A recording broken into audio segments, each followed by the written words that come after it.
Shri Ganesha Sharada Gurubhyo Namaha Ramaya Ramabhadraya Ramachandraya Vedase Raghunathaya Nathaya Sitaya Pataye Namaha. Welcome to all for this session on Ramayana to chapter 55 of Sundara Kanda. In the previous chapters, we saw Ravana decided to punish Hanuman by setting his tail ablaze with fire, and then he be paraded in the whole of Lanka.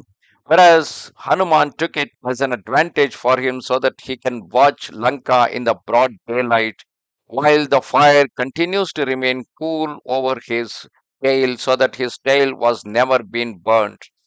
Then later, after tearing off all the tidings, all those uh, all the trading that is done by the Brahmins, he jumped onto the main gate of Lanka, and from there he went on jumping from one house in the Lanka, one mansion in Lanka to another mansion, setting each of those mansion on fire, and finally jumped onto the mansion of Ravana, and even set that also onto the fire, and with that the fire was blazing in the whole of Lanka, which is turning it into the ashes. Seeing Lanka consumed by fire and that city with its terror stricken titans filled with tumult, the monkey Hanuman became thoughtful and a great anxiety invaded his mind. He reflected, in burning Lanka, I have without doubt done something reprehensible. Blessed are those great souls who, in their wisdom, extinguish the anger born within them as a fire is quenched by water. What evil is not committed by those who give way to wrath? In anger, one may even slay one's spiritual preceptor, nor does he who is enraged refrain from affronting virtuous men. He who gives way to wrath is unable to discriminate as to when it is fitting to speak or when to be silent. There is no iniquity that cannot be perpetrated by him. He is truly said to be a man who, controlling himself, subdues the anger rising within him as a snake scares off its slough. Woe is me, wretched and shameless doer of evil that I am, who, forgetting Sita, probably have slain my lord by fire. Because he set the whole Lanka on the blaze, what is the guarantee that when the whole Lanka is set ablaze and is burning, Sita is still surviving fire? I have frustrated the purpose of my master. Sita having been burnt, I have marred my lord's design.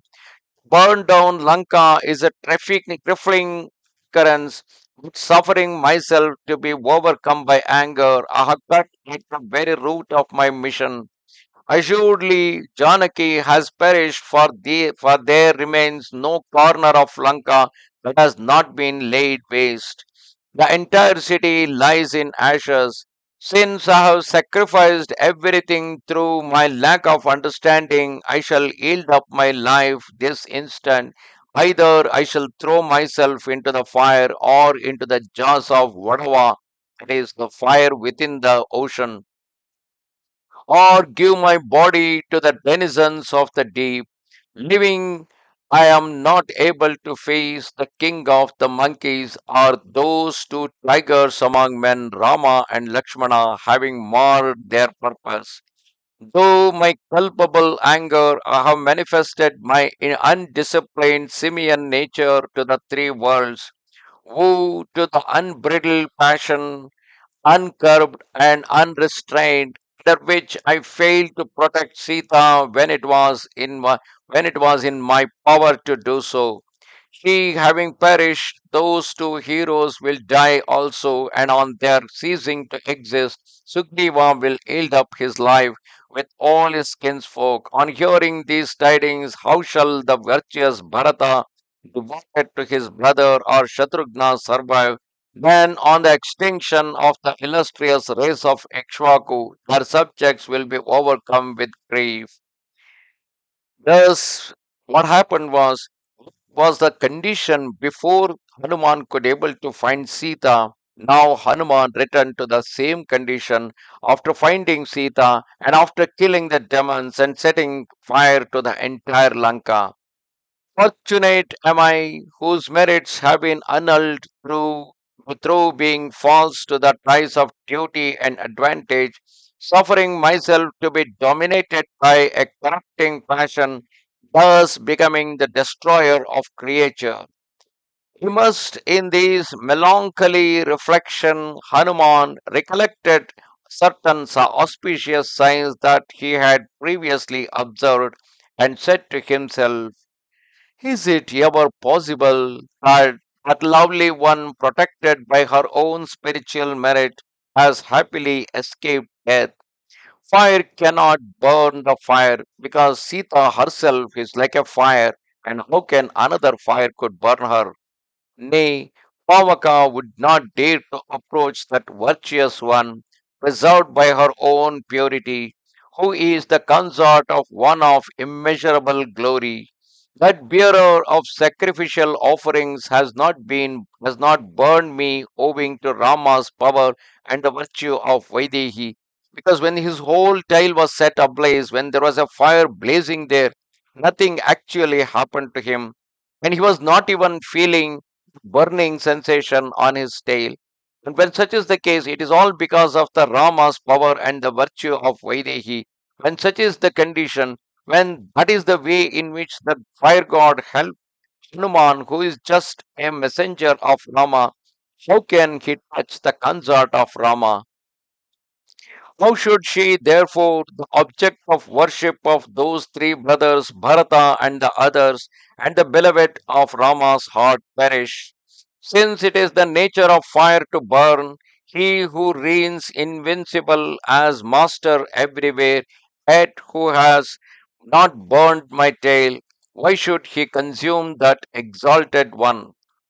Thereafter, Hanuman remembered with wonder how the Mainaka hill had appeared to him in the ocean, and he reflected, by virtue of her asceticism, sincerity, and undeviating devotion to her Lord, she is able to consume fire itself, but it cannot consume her.